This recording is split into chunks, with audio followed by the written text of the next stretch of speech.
Hello les voyageurs! Après avoir passé un mois en Irlande à parcourir l'île d'Émeraude en camping-car, je vous partage mon périple à travers une série de vidéos. Pour ne rien louper de ma balade irlandaise, abonnez-vous à ma chaîne et pensez à activer la petite cloche pour être prévenu de mes futures publications. Alors, prêt pour l'aventure? Générique!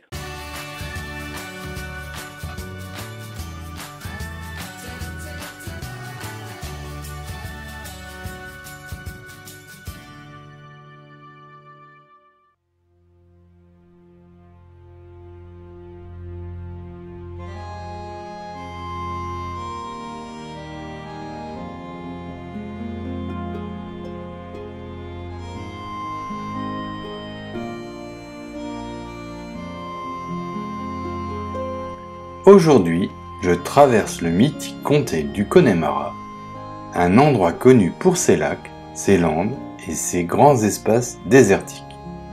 Bref, ça promet une chouette immersion en pleine nature.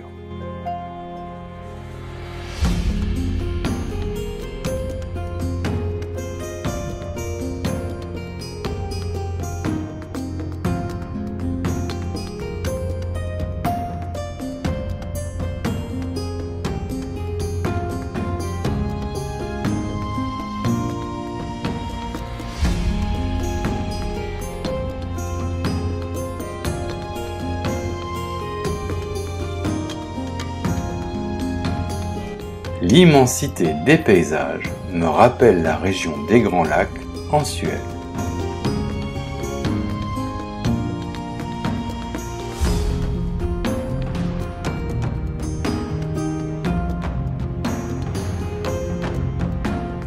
Sur le bord de la route, une sculpture attire mon attention.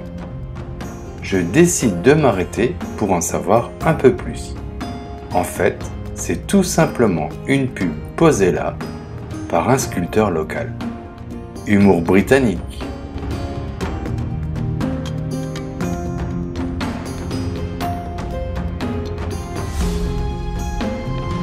Arrêt à Pines Island, une petite île peuplée de pins, plantée là au beau milieu d'un lac.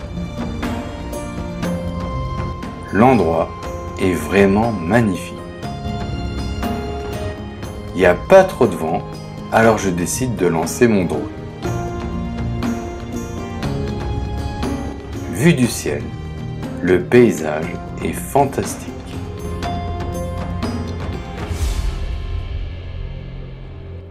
Je décide de partir explorer l'île.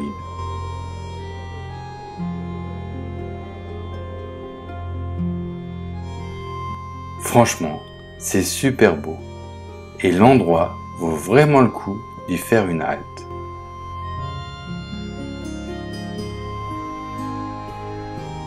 En plus, j'ai vraiment du bol. Il fait super beau et il n'y a aucun touriste. Je peux profiter du site pour moi tout seul et ce pendant plus d'1 heure. C'est vraiment top.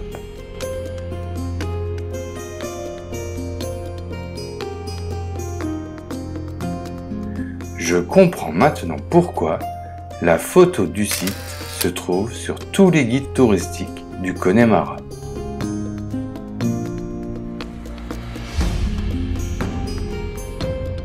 Je reprends la route pour traverser les grands espaces désertiques du Connemara.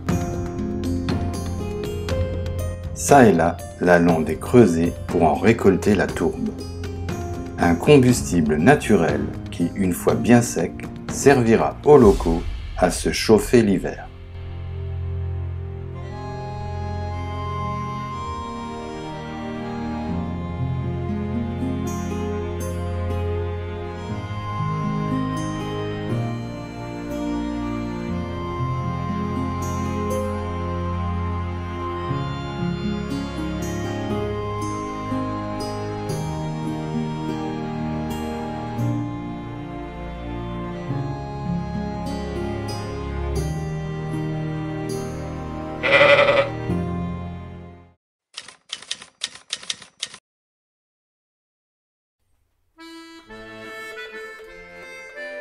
Le château victorien de Kilmore fut construit à l'initiative de Mitchell Henry, un politicien anglais né de parents irlandais, qui lors de son voyage de noces au Connemara tomba littéralement amoureux du site et acheta tout le domaine.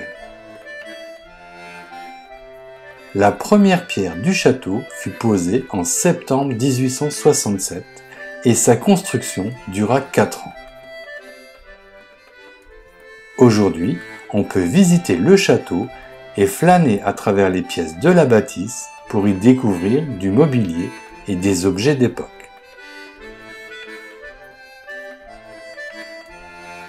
À l'époque de sa construction, le château reçut tous les équipements les plus modernes. Eau chaude et courante à tous les étages, éclairage au gaz, monte-charge et même un bain turc.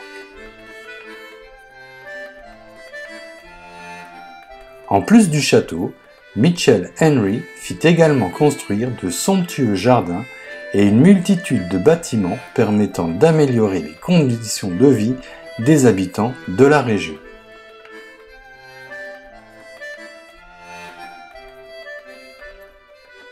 Mais le Kilmore Castle cache une bien triste histoire. En 1874, les riches propriétaires du château partent faire un voyage en Égypte. Malheureusement, Margaret, l'épouse du châtelain, meurt de dysenterie.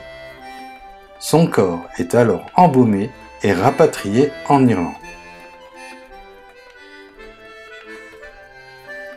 Fou de chagrin, Mitchell Henry fait construire une église de style gothique évoquant une cathédrale miniature pour y déposer la dépouille de sa femme.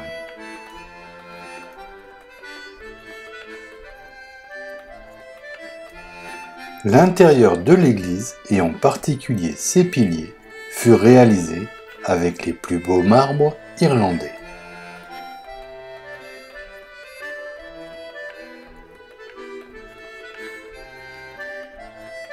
Mais en 1892, une nouvelle tragédie touche le château de Kilmore. Géraldine, une des filles du châtelain, se noie dans le lac durant une promenade aux alentours de Kilmore. Ce nouveau décès, ainsi que des difficultés financières, conduisent Mitchell Henry à abandonner son château. Ne trouvant pas d'acquéreur sérieux, le château de Kilmore est finalement bradé en 1920 à une communauté de sœurs bénédictines. Les religieux s'empressent alors de déplacer le corps de Margaret dans un mausolée à l'écart de l'église pour profiter ainsi de la Gothic Church.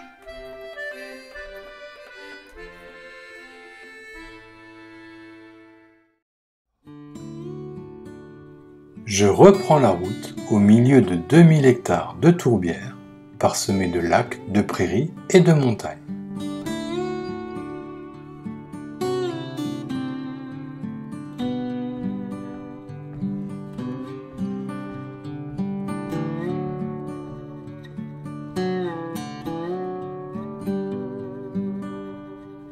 J'emprunte la Sky Road, littéralement la route du ciel. Et franchement, elle porte bien son nom.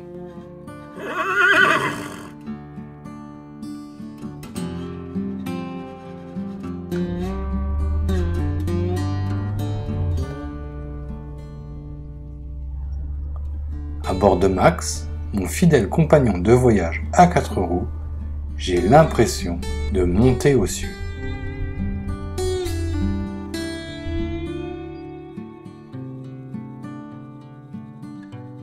Les paysages sont fantastiques.